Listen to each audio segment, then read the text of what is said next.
When our people were finally released from the prisoner of war camps in 1879, they made their way up to the east side of the river here. In 1873, the soldiers came over and said, "You have to move on this side." So all of our people were moved again on this side. I do know, according to the backgrounds and history, the Yanktonais people have lived all around the Cannonball. They have sites all through here. And so we had already been here a long time ago. But now, with the establishment of the reservation, we were required to stay here. We were a different people then. And because right at this time we have these emerging people, these warriors standing up, the Hunkpapa and the Sihasapa. And they're just now getting into the conflict, and they're fresh and they're ready to fight. And you have these people who are just released from the prisoner of war camp. They're starved, they've lost family members, they've lost their children, they're trying to regroup. And so when they come here, they're like this, trying to figure out how to put their people back together. And I always talk about this because what happened to the Yanktonais is, who are they and where are they? Because of this one event, we got our people at Whitestone. Some of our people, when they ran all the way to Fort Peck and made their homes. We had another group that made it all the way to Sioux Valley.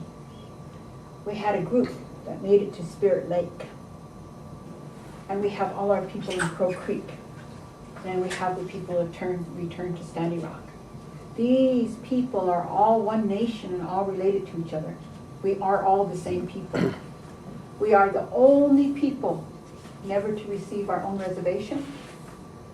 We are the only people never to have a treaty. We are the only people who totally lost our land base with no just compensation. When they had the Black Hills claim come out, docket 74A was the Yanktonais claim. And when 74B did not go through, we also lost our land claim. So we were never compensated for our land loss. And as you see, and you guys can take these maps, we had a very, very large land base. I go over there and I walk around this area now, and oh my God, it's so beautiful. And yet, we don't have that connection anymore. I was looking at Cannonball, and I always ask questions, why did they do that? So anyway, they named this place, this school over in Cannonball, Oak Grove. And I was like, well, where the heck's the Oak Groves? You know, why did they place called Oak Grove in the James River Valley? And they brought that name to keep that memory with them. I find that just amazing. Because the people knew and understood. And then there was this thing where they stopped talking about it. Nobody talked about it. And it was like, if you talked about this massacre, then it would be real. And you would have to feel that pain, and the people were trying to survive. I know if you go through the names, you know, it's just kind of shocking that these are all our relatives.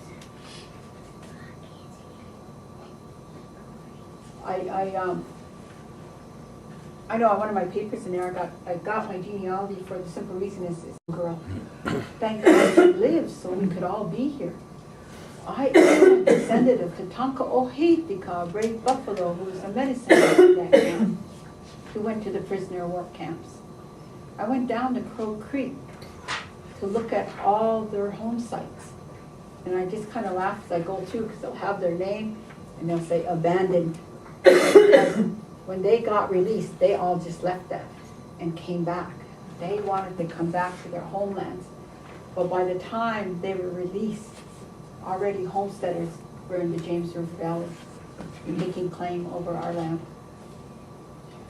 When I went over to Allendale and was talking to people over there, they had no idea.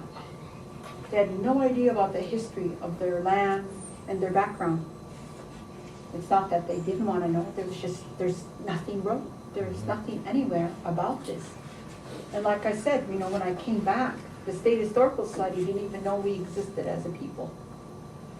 And so I always tell people, I'm trying so hard to remind people, we're still here. We're a very, very large nation at one time. How did this affect us today? Crow Creek, you can still see the repercussions of the prisoner war camps and some of the families. You see the loss of land. You see the, I call it the North Dakota, South Dakota thing here, where the Hunkpapa and Siaspa say, why are those people there? They don't belong there. And so we're kind of displaced in our own homeland. And then, like I said, when they talk about Standing Rock, it's a Hunkpapa reservation, so they do paper genocide and annihilate us all off the written word. I'm hoping that somehow we can put us back into the world again, because we're still a people. And I know I'm mixed. I'm half Lakota and half Dakota, but I think all sides of my family are important. Whitestone is something that should never be forgotten. And I know that last year they had 2 events for the 150th commemoration for Whitestone, and we had the non-Indians, and we got up and spoke, and they talk about the site. And there are pictures of the site on that booklet that's going around. And one of the things is they have a monument up there for the soldiers that died there. And if you read the documents, you find out the soldiers died from what they call friendly fire. The group on this side of the ravine and the group on this side of the ravine were shooting so badly they ended up shooting themselves. So they had to stop shooting because it got dark. And so the wounded and the soldiers that died there died from what they call friendly fire. I don't know why they call it friendly fire. Nobody shoots me, not too friendly. But they died from shooting each other because they were across the ravines shooting in the dark. And so there's about 20 individuals that are buried up there. And they, the people of Whitestone, they have put up a big monument up there to honor these soldiers. And we were going back looking at the dedication for that. And it's like, and so the savages never occupy this land again. You know, it's really a racist thing. But that monument is still there at Whitestone. And so when we went there, we asked that just the tribes be allowed. And so we went there to pray. And I remember we were all sitting down there talking, and they were talking about, because right on top of that hill is that American flag. And Danny Seaboy said, geez, I kind of feel uncomfortable, you know, our people died here. And I said, well, you know, a long time ago, there was a big head who raised that white flour sack, you know. And they were talking some more, all those, and then he said, anybody got any white cloth? And I said, yeah, I got some white cloth. So I went out there, he said, go get it. So I went and got it. And so they went up on top of the hill. And because these guys are all veterans too, they took down the American flag. They honored the flag. They sang a flag song. They brought it down. They folded it up. They put it at the bottom. And then they sang an honor song, and they raised that white flag. And we sat under there, and I remember Faith Spotted Eagle, she brought pictures of her grandmother who was at Whitestone, and she talked about her family's history, and the Seaboys talked about their family history. You know, we all sat around and talked about our family's history. And then everybody brought a little bit of wasna and cherry juice and stuff, and they left that to feed ties and stuff. And then we took down our white flag, and we put the American flag back up, and we went down and ate. But there was something about doing that kind of made you heal a little bit.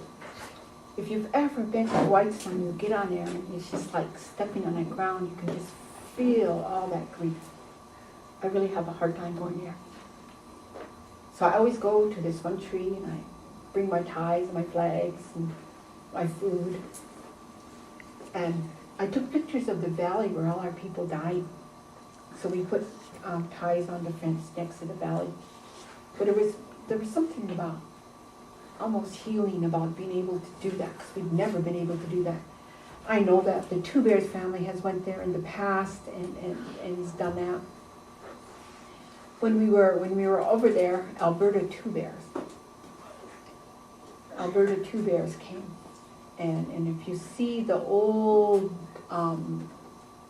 honorings at Whitestone, she's the little girl in those pictures when they first put up the monument to the tribes there.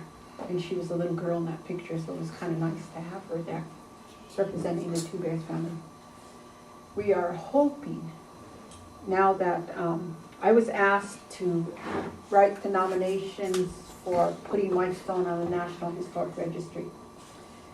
And November 15th, 2013, the nomination was accepted.